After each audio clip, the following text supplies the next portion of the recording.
भारत सिर्फ एक देश नहीं है, बल्कि करोड़ों सालों की भूगर्भीय क्रांति का एक जीता जागता गवाह है।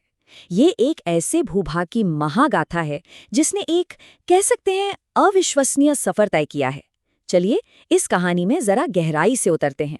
क्या कभी ऐसा ख्याल आया है कि जिस जमीन पर हम आज खड़े हैं वो हमेशा से यही नहीं थी? जी हाँ, भारत की एक ऐसी कहानी है जो हमें वक्त में बहुत बहुत पीछे ले जाती है।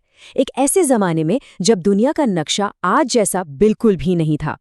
ये कोई छोटा मोटा सफर नहीं था, पूरे 9000 किलोमीटर्स।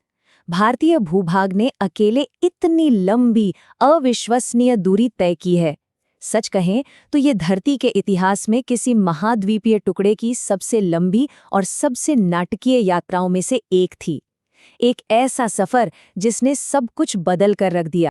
तो चलिए इस महाकाव्य यात्रा पर निकलते हैं, जानते हैं कि आखिर कैसे हमारा भारत बना, कैसे ये धीरे धीरे खिसकता हुआ अपनी मंजिल तक पहुंचा और कैसे इसने वो रूप लिया जिसे हम आज जानते हैं। हमारी कहानी की शुरुआत होती है आज से लगभग 55 करोड़ साल पहले। जरा सोचिए, उस वक्त दुनिया का नक्शा कैसा रहा होगा? बिल्कुल पहचानने लायक नहीं। उस जमाने में धरती पर सिर्फ 2 ही विशाल सुपर कॉन्टिनेंट हुआ करते थे और भारत वो एक बहुत बड़े भूभाग का हिस्सा था। और उस विशाल दक्षिणी सुपर कॉन्टिनेंट का नाम था गोंडवाना। ये एक ऐसा जबरदस्त महाद्वीपीय टुकड़ा था जो 18 करोड़ साल से भी ज्यादा वक्त तक मौजूद रहा। एक ऐसी जगह जहां सब कुछ एक दूसरे से जुड़ा हुआ था। जरा कल्पना कीजिए, गोंडवाना में सिर्फ भारत ही नहीं था, उसके साथ जुड़े थे आज के ऑस्ट्रेलिया, अफ्रीका, अंटार्कटिका, दक्षिण अमेरिका और मेडागास्कर भी। मतलब ये सारे के सारे भूभाग एक विशाल पहेली के टुकड़ों की तरह एक दूसरे में फिट थे। और यहाँ एक बहुत ही दिलचस्प बात है, इस कहानी का कनेक्शन सीधे सीधे भारत से है। पता है ये गोंडवाना नाम कहाँ से आया? ये मध्य भारत की गोंड जनजाति के नाम से लिया गया है। मतलब इस प्राचीन सुपर कॉन्टिनेंट का नाम हमारी अपनी ही धरती से निकला है। कमाल है। लेकिन फिर आज से करीब 18 करोड़ साल पहले कुछ बड़ा होने वाला था। धरती के अंदर से मैग्मा के जबरदस्त दबाव की वजह से गोंडवाना में दरारें पड़ने लगी। और बस यहीं से उस महान यात्रा की शुरुआत हुई जो दुनिया का नक्शा हमेशा हमेशा के लिए बदलने वाली थी। ये टाइमलाइन भारत के इस लंबे सफर के कुछ अहम पड़ावों को दिखाती है। देखिए, गोंडवाना का टूटना, फिर मेडागास्कर से अलग होना, उसके बाद डेक्कन ट्रैप्स का वो जबरदस्त निर्माण और आखिर में एशिया के साथ वो ऐतिहासिक टकराव। एक एक करके इन सब को समझते हैं। भारत का ये अकेला सफर प्राचीन तैथिस महासागर के पार कोई शांत सफर नहीं था। ये तो आग और निर्माण का सफर था। एक ऐसा विस्फोटक और रचनात्मक दौर जिसने भारत के भूगोल को गढ़ा, उसे एक नया आकार दिया। तो हुआ यूं कि लगभग 15 करोड़ साल पहले जबरदस्त ज्वालामुखी विस्फोट हुए। इन्हीं विस्फोटों ने भारत को मेडागास्कर से अलग कर दिया और इनसे जो लावा निकला वो परत दर परत जमता गया और उसी से बने हमारे पश्चिमी घाट। आज भारत की एक कितनी अहम पहचान है ये।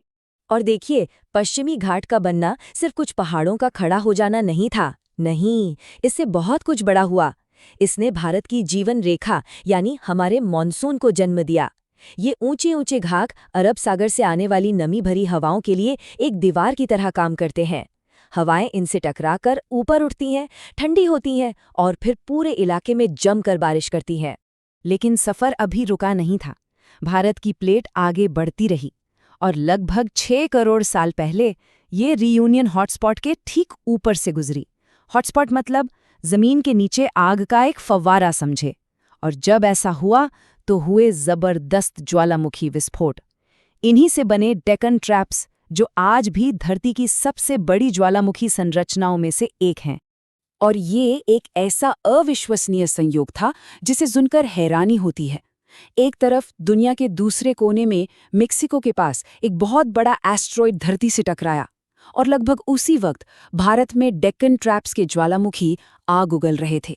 ये दोहरी तबाही थी और माना जाता है कि इन दोनों घटनाओं ने मिलकर ही डायनासोर के युग का अंत कर दिया।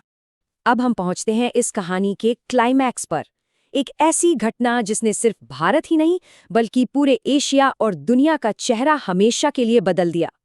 वो विशाल टकराव जिससे दुनिया की सबसे ऊंची पर्वत श्रृंखला का जन्म हुआ। 9,000 किलोमीटर का लंबा सफर तय करने के बाद आखिरकार लगभग 5 करोड़ साल पहले भारतीय प्लेट यूरेशियन प्लेट से जा टकराई। और ये कोई मामूली टक्कर नहीं थी। टक्कर इतनी जबरदस्त थी कि दोनों प्लेटों के बीच की जमीन किसी कागज की तरह मुड़कर ऊपर उठ गई और इसी से हुआ महान हिमालय का निर्माण। हिमालय ये सिर्फ एक पहाड़ नहीं है, ये 2400 किलोमीटर लंबी एक विशाल पर्वत श्रृंखला है जो भारत, नेपाल, चीन, भूटान, पाकिस्तान और अफगानिस्तान तक फैली है। ये अनगिनत ग्लेशियरों और हमेशा बहने वाली नदियों का घर है और इसीलिए तो इसे देवभूमि यानी देवताओं की भूमि भी कहा जाता है। तो ये कहानी सिर्फ करोड़ों साल पुराने अतीत की नहीं है, ये एक जीती जागती विरासत है। हिमालय और पश्चिमी घाट की ये कहानी आज भी, इस पल भी हमारे जीवन पर असर डाल रही है। जैसा कि मैंने कहा, हिमालय सिर्फ पत्थर और बर्फ की दीवारें नहीं है, ये तो भारत की जीवन रेखाएं हैं। इनका पानी करोड़ों लोगों की प्यास बुझाता है, उनका पेट भरता है। हमारी पवित्र नदियां गंगा, यमुना, ब्रह्मपुत्र, सिंधु, ये सब कहाँ से आती हैं? हिमालय के ग्लेशियरों से। ये नदियां सिर्फ पीने और सिंचाई के लिए पानी ही नहीं देती, ये तो हमारी सभ्यता और संस्कृति की आत्मा हैं। सच ही है, हर पहाड़, हर नदी, जमीन का हर एक टुकड़ा हमारी धरती के संघर्ष और उसके निर्माण की कहानी सुनाता है। भारत का भूगोल महज एक नक्शा नहीं है, ये तो करोड़ों सालों का एक जीता जागता इतिहास है जो हमारे चारों तरफ मौजूद है।